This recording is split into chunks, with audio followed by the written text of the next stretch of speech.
جس عورت میں یہ 4 نشانیاں دیکھو تو سمجھ جانا کہ اس پر جادو کیا جا چکا ہے۔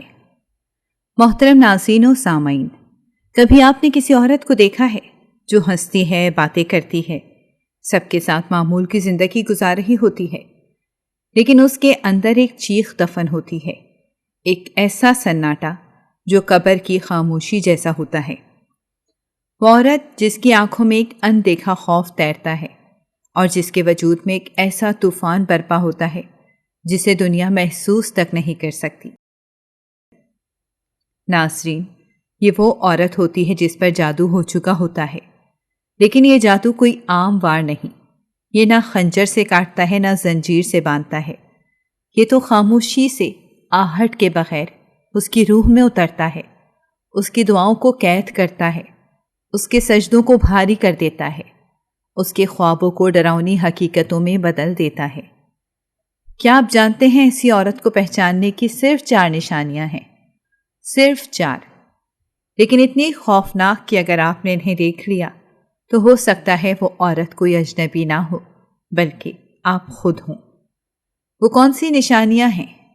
کیا وہ صرف روح پر اثر ڈالتی ہیں یا جسم پر بھی؟ کیا وہ الفاظ میں چھپی ہوتی ہیں یا خاموشیوں میں؟ اور سب سے بڑھ کر، کیا ان نشانیوں کو پہچان لینا نجات کا پہلا قدم ہو سکتا ہے؟ اس ویڈیو میں ہم آپ کو بتائیں گے ان 4 چھپی ہوئی نشانیوں کا راز اور وہ سچا روحانی علاج جو قرآن و سنت سے ہی ملتا ہے، کیونکہ جادو صرف وار نہیں کرتا، یہ چھین بھی لیتا ہے آپ کی عبادت، آپ کا سکون اور کبھی کبھی آپ کی شناخت۔ تیار ہو جائیے، کیونکہ جو آپ سننے جا رہے ہیں وہ صرف معلومات نہیں، وہ ایک روحانی انکشاف ہے۔ جس عورت میں یہ 4 نشانیاں دیکھو تو سمجھ جانا کہ اس پر جادو کیا جا چکا ہے میں دوسری نشانی، نیند میں حقیقت جیسی کیفیت۔ کیا آپ نے کبھی کسی عورت کی آنکھوں میں ایک ایسا خلا دیکھا ہے جو وقت کے پردے کو چیرتا محسوس ہو؟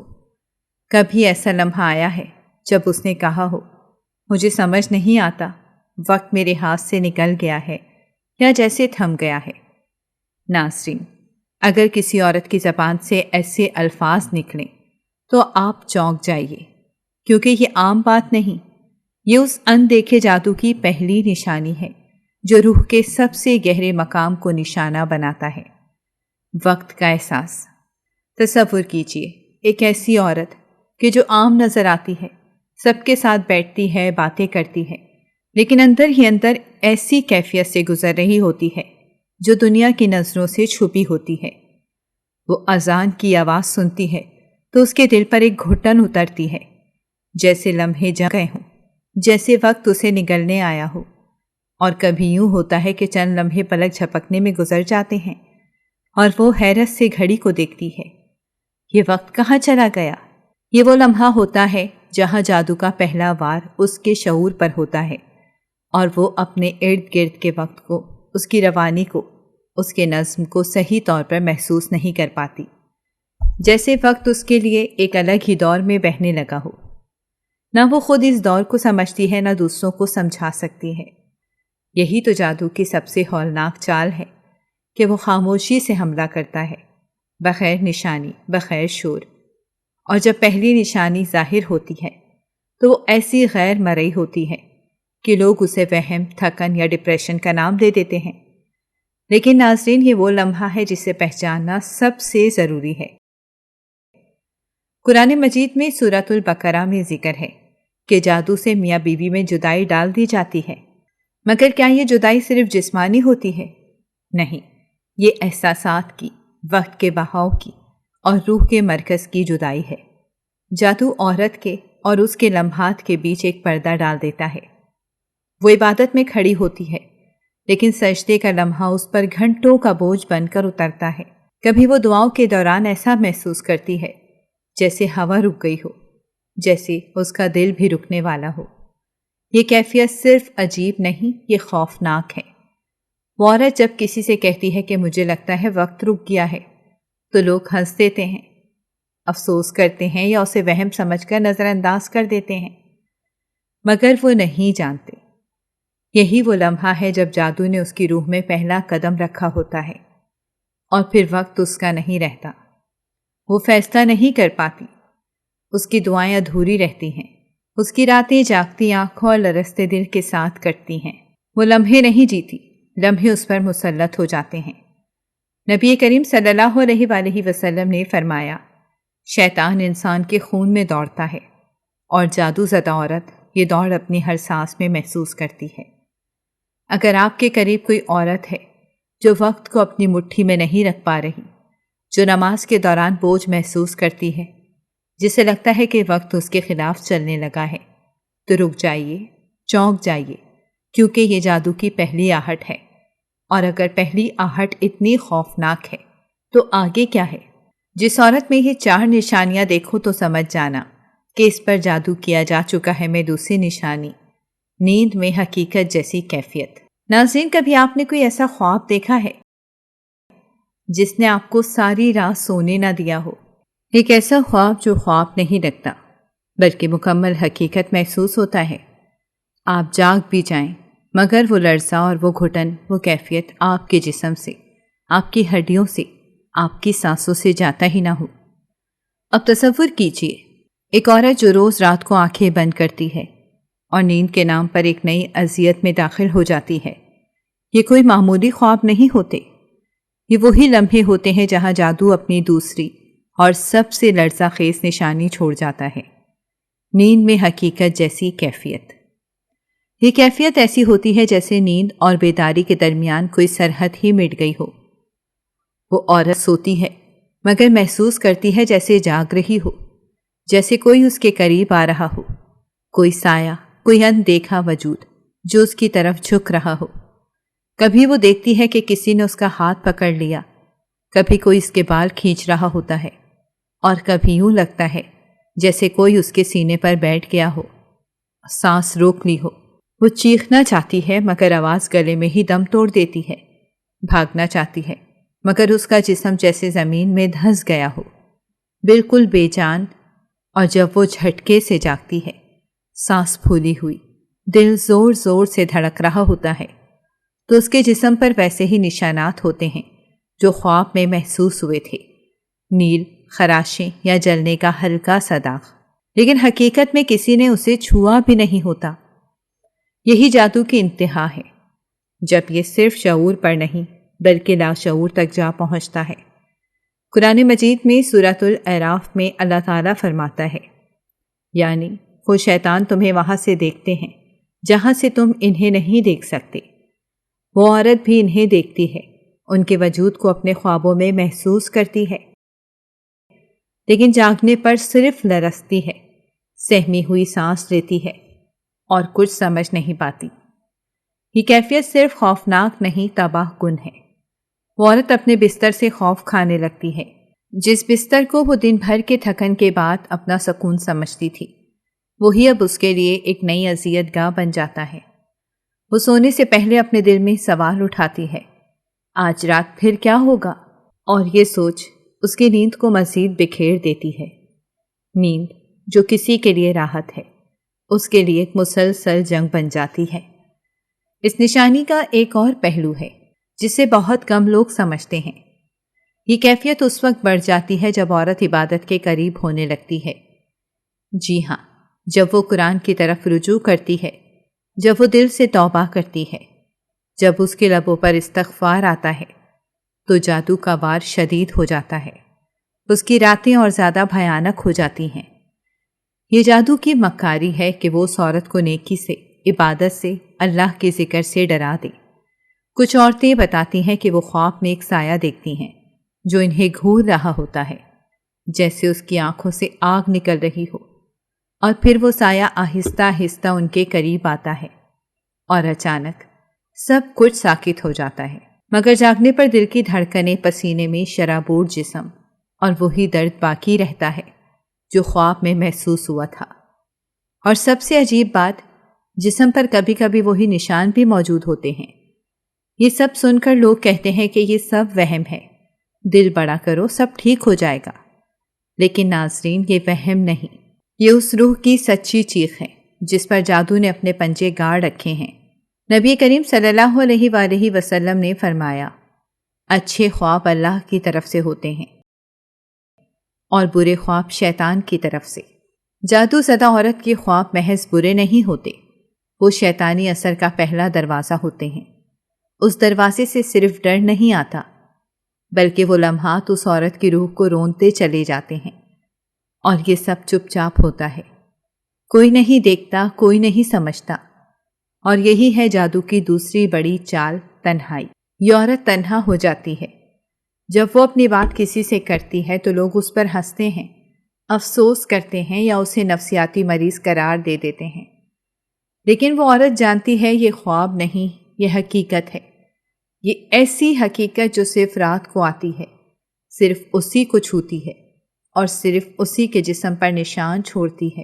جب عورت یہ محسوس کرنے لگے کہ نیند اس کے خلاف سازش کر رہی ہے، جب ہر خواب حقیقت کی طرح جسم پر اترنے لگے، جب اذیت سونے کے بعد نہیں بلکہ سونے سے پہلے ہی شروع ہو جائے، تو جان لیجئے کہ جادو کی وہ علامت ہے جو سب سے زیادہ خاموش مگر سب سے زیادہ مہلک ہے۔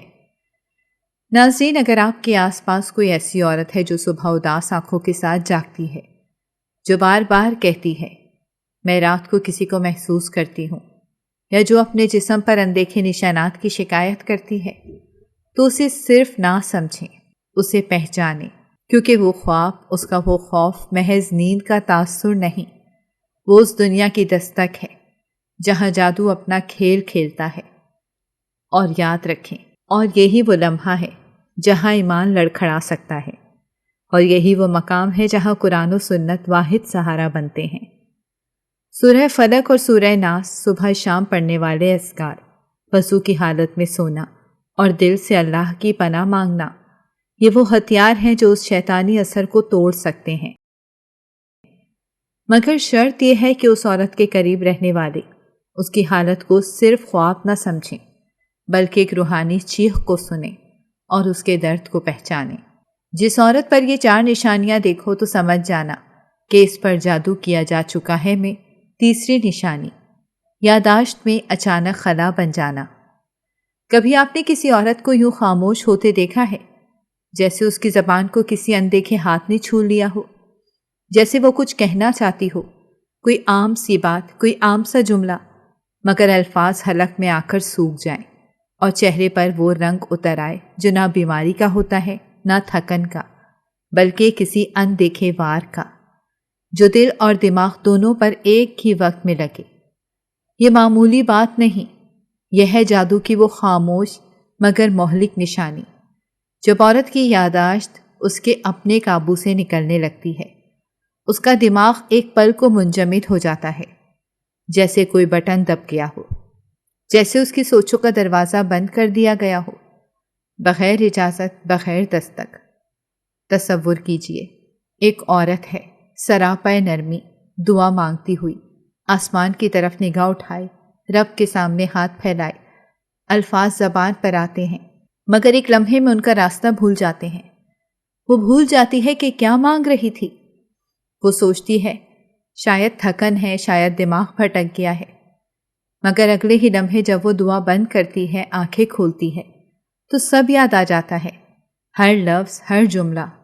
تو کیا یہ واقعی تھکن تھی، یا پھر کوئی ایسا پردہ تھا جو عین اس لمحے کھینچ دیا گیا جب اس کا رابطہ اپنے رب سے جڑنے لگا تھا؟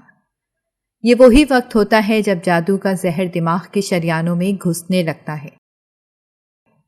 عورت کچھ کہنے لگے اور لفظ جیسے زبان پر جم کر رہ جائیں، تو وہ کسی سے عام سی گفتگو کر رہی ہو، سب ٹھیک ہو، مگر جیسے ہی اللہ، قرآن یا نیکی کا کوئی ذکر آئے، اس کے الفاظ کہیں غائب ہو جائیں۔ پھر وہ حیرت سے آنکھیں پھاڑ کر دیکھے، جیسے اپنے ہی دماغ سے پوچھ رہی ہو یہ کیا ہو رہا ہے میرے ساتھ؟ اور جواب میں صرف خاموشی، ایک سرد، سنسان خاموشی جس میں اس کی بے بسی گونجتی ہے۔ یہ وہی لمحہ ہوتا ہے جب جادو عورت کے شعور کے دروازے پر دستک دیتا اور اندر گھس آتا ہے، اور جو کیفیت وہ پیدا کرتا ہے وہ عام الجھن نہیں ہوتی۔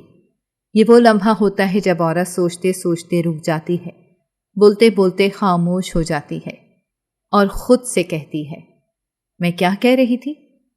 جیسے کوئی اندیکھا ہاتھ اس کے دماغ کے صفحے کو پلٹ دے، بغیر اس کی مرضی کے۔ جادو قرآن کی زبان میں وہ شے ہے جو یخیل الیہ کہلاتی ہے، یعنی ایسا دھوکہ، ایسا وہم جو حقیقت کے چہرے کو بدل دیتا ہے، جس میں نظر آتی چیز اصل نہیں ہوتی اور جو نہ دکھائی دے وہی اصل ہوتی ہے۔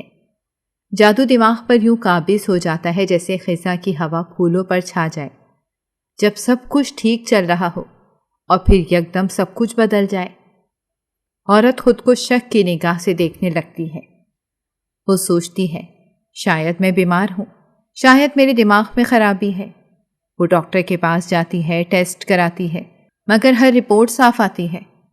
جسم میں کچھ نہیں مگر روح میں ایک دھند بسی ہوئی ہوتی ہے۔ یہ دھند اس وقت اور گہری ہو جاتی ہے جب وہ عبادت کے قریب جائے۔ جیسے ہی وہ قرآن کھولے، تلاوت شروع کرے، آیت کے بیچ میں پہنچے اور ذہن خالی ہو جائے، جیسے کسی نے صفحہ مٹا دیا ہو، جیسے وہ آیت اس کے حافظے میں کبھی تھی ہی نہیں، اور جیسے ہی وہ قرآن بند کرے، وہی آیت وہی الفاظ واپس آ جائیں۔ یہ ہے جادو کا کھیل۔ یہ وہ حملہ ہے جو انسان کے ایمان کو چوم کر نہیں، کاٹ کر گزرتا ہے۔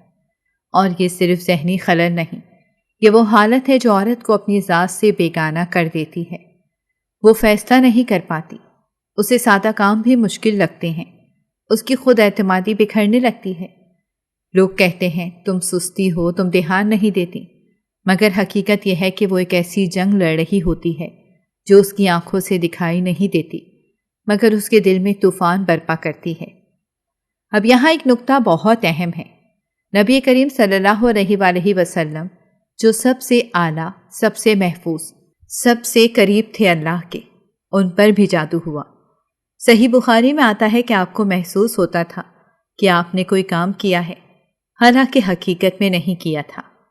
تو سوچئے جب اللہ کے نبی صلی اللہ علیہ وآلہ وسلم کو بھی اس وار کا سامنا ہوا تو ہم کس شمار میں؟ پھر بھی اللہ نے ان پر سورہ فلق اور سورہ ناس نازل فرمائی، جو ہمیں اس اندھیرے سے روشنی کی طرف لے جانے کے لیے کافی ہیں۔ یہ نشانی عورت کو صرف ذہنی طور پر مفلوج نہیں کرتی، بلکہ اسے تنہا بھی کر دیتی ہے۔ وہ کسی سے اپنا حال بیان نہیں کر سکتی، اسے ڈر ہوتا ہے کہ کہیں اسے پاگل نہ سمجھ لیا جائے، اور یوں وہ اپنی ذات میں سمٹتی جاتی ہے، یہاں تک کہ خود بھی یقین کھو دیتی ہے۔ کیا یہ سب وہم ہے یا واقعی کوئی اندیکھی طاقت میرے دل و دماغ پر قابض ہو رہی ہے؟ سوچئے اگر آپ نے کسی عورت کو بات کرتے ہوئے اچانک رکتے دیکھا ہو یا اس کے چہرے پر وہ لمحاتی خلا اترتے دیکھا ہو تو سمجھ جائیے یہ محض بھول نہیں، یہ محض سستی یا بے توجہی نہیں، یہ وہ خاموش خبیث حملہ ہے جو عورت کے ذہن کے گرد لپٹتا ہے، اسے اس کے رب، اس کی عبادت، اس کی پہچان سے کاٹ دیتا ہے۔ یہ ہے جادو کی لرزہ خیز تیسری نشانی۔ اور یاد رکھیے جب دماغ پر وار ہو جائے تو باقی پورا وجود لرزنے لگتا ہے۔ یہی تو جادو کا اصل مقصد ہے، عورت کو اس وقت اس کی عبادت، اس کی زندگی اور اس کے ایمان سے الگ کر دینا، آہستہ آہستہ بے آواز مگر تباہ کن طریقے سے۔ جس عورت میں یہ 4 نشانیاں دیکھو تو سمجھ جانا کہ اس پر جادو کیا جا چکا ہے۔ میں چوتھی نشانی، عجیب جسمانی خوشبو یا بدبو۔ ناظرین، کیا آپ نے کبھی یہ سنا ہے کہ انسان کی خوشبو یا بدبو صرف جسمانی کیفیت نہیں بلکہ روح کے حال کی خاموش گواہی ہوتی ہے؟ جی ہاں، بعض خوشبوئیں دل کو سکون دیتی ہیں جیسے کسی جنتی جھونکے کا لمس، اور بعض بدبوئیں ایسی ہیں کہ جیسے قبر کی مٹی سے اٹھ رہی ہوں، جیسے کسی نادیدہ اذیت نے آپ کے وجود کو لپیٹ لیا ہو۔ مگر ذرا سوچئے اگر یہی دونوں کیفیات، خوشبو اور بدبو، ایک ہی جسم سے ایک ساتھ اٹھنے لگیں، اور سب سے لرزہ خیز بات، وہ خوشبو یا بدبو صرف اور صرف ایک عورت محسوس کرے، باقی کوئی نہیں۔ یہی ہے جادو کی وہ چوتھی خوفناک نشانی، جسمانی خوشبو یا بدبو کا پراسرار، ناقابل فہم اور اکیلے محسوس ہونے والا احساس۔ یہ کیفیت کسی صابن، کسی پرفیوم یا جسمانی بیماری سے پیدا نہیں ہوتی، یہ اس لمحے نمودار ہوتی ہے جب جادو کی چپ چاپ لہر کسی معصوم عورت کے بدن کو چھو جاتی ہے، خاص طور پر فجر سے کچھ لمحے پہلے، جب آسمان کا رنگ بدل رہا ہوتا ہے، یا مغرب کے وقت جب دن اور رات کے درمیان روحانی پردے ہل رہے ہوتے ہیں۔ تب یہ کیفیت شدت اختیار کر لیتی ہے۔ سوچئے، ایک عورت طہارت کے ساتھ فجر کی نماز کے لیے کھڑی ہوتی ہے۔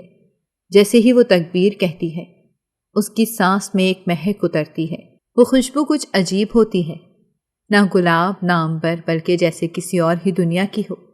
وہ خوشبو اسے پرسکون کر دیتی ہے، دل کو نرم کرتی ہے، آنکھیں نم ہونے لگتی ہیں۔ مگر اگلے ہی لمحے وہ خوشبو بدبو میں بدل جاتی ہے، ایسی بدبو جیسے کسی لاش کا تعفن، جیسے کسی پرانی قبر کا دھواں۔ وہ گھبرا کر ادھر ادھر دیکھتی ہے، سب کو سونگتی ہے، پوچھتی ہے، کیا آپ کو یہ بو آ رہی ہے؟ مگر سب چپ، سب نارمل، کوئی کچھ محسوس نہیں کرتا۔ اور وہ عورت، وہ اندر سے لرز چکی ہوتی ہے۔ وہ سوال کرتی ہے، کیا میں پاگل ہو گئی ہوں؟ کیا میرا وہم ہے؟ کیا میرے آس پاس کچھ ہے جو صرف مجھے نظر آتا ہے؟ قرآن ہمیں بتاتا ہے کہ جادو انسان کے دل و دماغ کو اس حد تک متاثر کر دیتا ہے کہ وہ سچ اور جھوٹ، حقیقت اور وہم کے درمیان فرق بھول جاتا ہے۔ جب ایک عورت جادو کا نشانہ بنتی ہے تو اس کے حواس غیر معمولی رد عمل دیتے ہیں۔ اس کی سونگنے کی حس ایسی چیزیں محسوس کرتی ہے جو عام آنکھ، عام ناک، عام دل نہیں سمجھ سکتا۔ روحانی طور پر یہ کیفیت اس وقت مزید شدید ہو جاتی ہے جب وہ عورت اللہ سے قریب ہوتی ہے۔ جیسے ہی وہ قرآن کھولتی ہے یا تسبیح اٹھاتی ہے، پہلے ایک لطیف خوشبو اس کے وجود کو چھو کر جاتی ہے، جیسے کوئی فرشتہ قریب آیا ہو، اور پھر وہی بدبو جیسے کوئی بدروح جھپٹ کر اس کے دل پر پنجے گاڑ دے، جیسے کوئی شیطانی قوت اس کی عبادت چھین لینا چاہتی ہو۔ یہی تو ہے جادو کی سب سے ظالم چال، انسان کو عبادت سے کاٹ دینا، پہلے خوشبو دے کر جھکانا، پھر بدبو دے کر خوفزدہ کر دینا۔ نفسیاتی طور پر یہ نشانی اس عورت کے لیے انتہائی اذیت ناک بن جاتی ہے۔ وہ بار بار غسل کرتی ہے، کپڑے بدلتی ہے، کمرہ خوشبودار کرتی ہے، مگر اس عجیب احساس سے نجات نہیں ملتی۔ وہ اپنے قریبی لوگوں سے سوال کرتی ہے، کیا تمہیں یہ محسوس ہوتا ہے؟ جواب آتا ہے، کیا؟ ہمیں تو کچھ نہیں ہو رہا۔ اور یہی تنہائی، یہی احساس اسے اندر ہی اندر توڑ دیتا ہے، کیونکہ وہ جان چکی ہوتی ہے کہ یہ بو دنیا کی نہیں، یہ کہانی اس کی روح سے شروع ہوئی ہے اور شاید اس کے ایمان تک پہنچنے کی کوشش کر رہی ہے۔